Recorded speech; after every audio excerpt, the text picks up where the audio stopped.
تلنگانہ کے وزیر داخلہ محمد محمود علی نے one day teacher training workshop جو جامعۃ المومنات مغل پورہ حیدرآباد میں منعقد کیا گیا تھا اس میں مہمان خصوصی کی حیثیت سے شرکت کی اور پروگرام سے خطاب کیا اور کہا کہ ٹیچنگ کا جو پیشہ ہے وہ ایک قابل احترام و عزت والا پیشہ ہے۔ دیکھیے تلنگانہ کے وزیر داخلہ محمد محمود علی کا کیا کہنا ہے۔ 65 سال تک کانگریس اور تیلگو دیشم حکومت کی، ہمارے مظفر بھائی سے بتانا چاہتا ہوں 65 سال کے اندر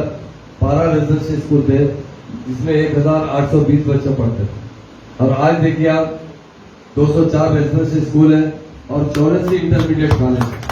آج 90,000 بچے تعلیم حاصل کرتے۔ ہمارے بچے اس سال رحمان کوٹی تعلیمی یافتہ بنے ترقی پر، اور ایک لڑکی کا تعلیم حاصل کرنا ایک خاندان کی تعلیم حاصل کرنے کے برابر ہے۔ تو کاروبار سے لگ جاتا ہے، اور خاص طور سے میں